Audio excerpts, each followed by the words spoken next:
In 1295, three figures in ragged, foreign clothes arrived in Venice. They claimed to be the Polo family, long believed dead. According to tradition, they were not recognized. After 24 years away, their story of serving the most powerful man on earth was met with disbelief. Their journey began decades earlier, not with Marco, but with his father Niccolo and his uncle Maffeo, two Venetian merchants.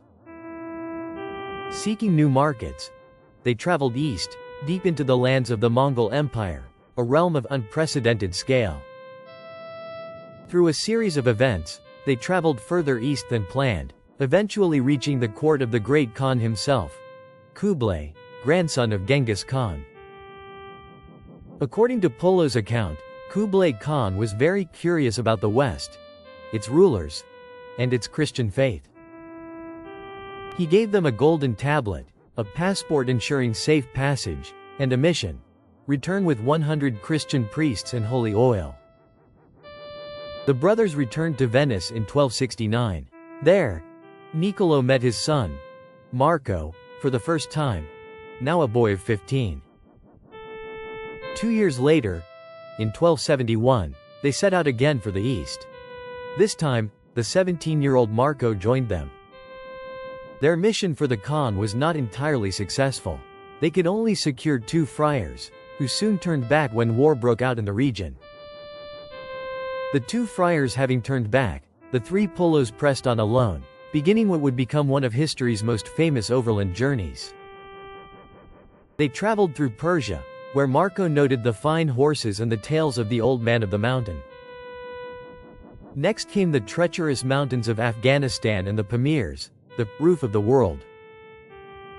Marco described strange phenomena, like fires that didn't cook properly due to the extreme altitude. After the mountains, they faced their greatest natural obstacle: the vast, unforgiving Gobi Desert. Polo wrote of spirits that would call out to travelers, luring them off the path to their doom. After 3.5 years of travel, they finally reached the edge of Cathay, modern-day China. An escort from the Khan met them, and they were brought to the magnificent summer palace at Chengdu. According to Marco, Kublai Khan, now older, remembered the brothers and expressed great joy at their return. Polo's account suggests the Khan was particularly taken with young Marco, impressed by his intelligence and aptitude for languages.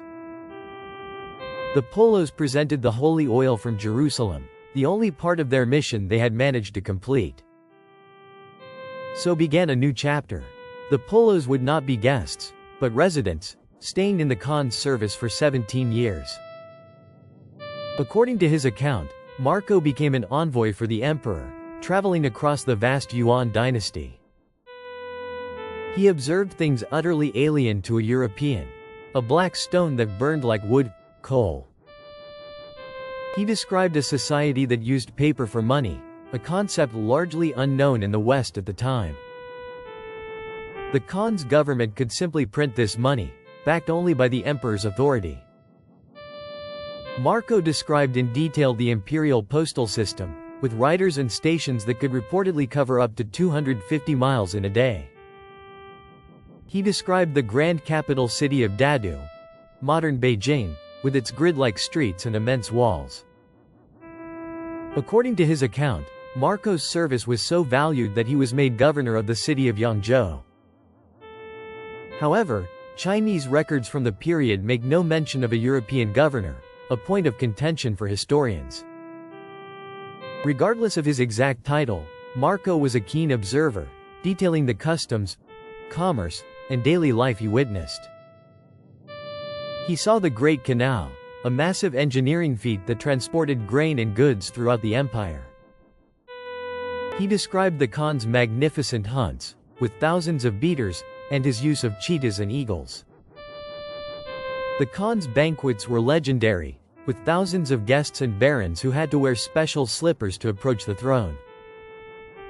According to the account, as the years passed, the Polos grew wealthy and began to desire a return home. They were now middle-aged men. Polo writes that the aging Kublai Khan had grown fond of the Venetians and repeatedly denied their requests to leave. According to the book, they were concerned that if the Khan died, his successors might not grant them safe passage back to Europe. Their chance finally came in 1292, an opportunity that would take them not over land, but by sea. The Khan's great-nephew, the Ilkhan of Persia, requested a Mongol princess, Kokachin, for a bride. The overland route was deemed too dangerous. A sea voyage was planned, and the Polos, experienced travelers, were asked to escort her.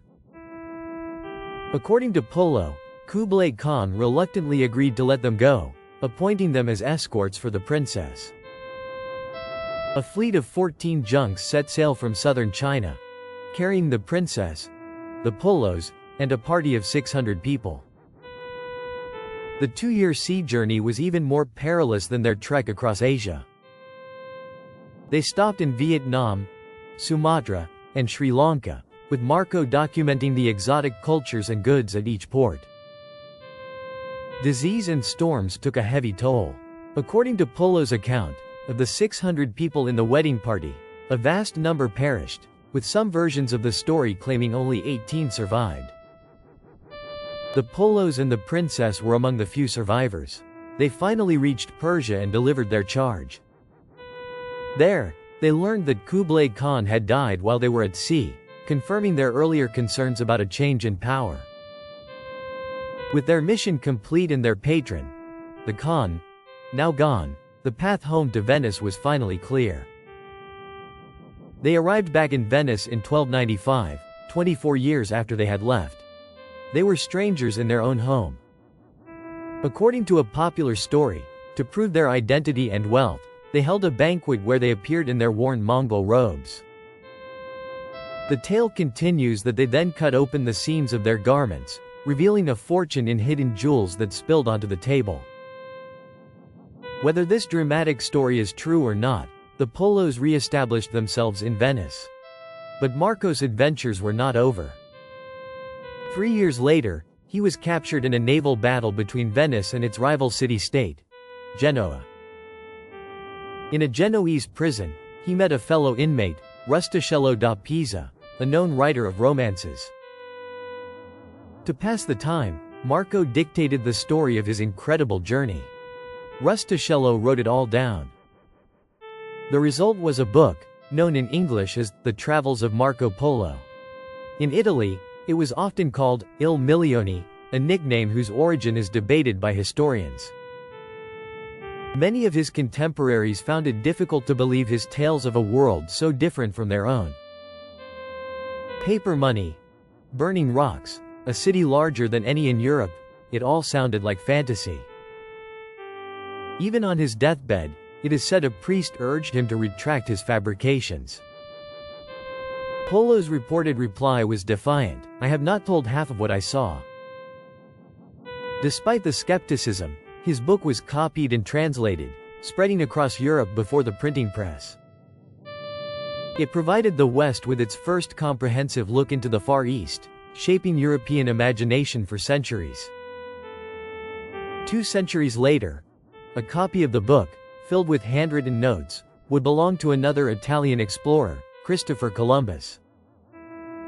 Marco Polo's journey opened a window between worlds, but the Mongol Empire he knew would soon crumble, closing the overland routes for centuries.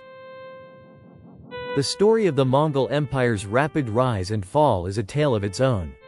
Subscribe to World History Tales for more.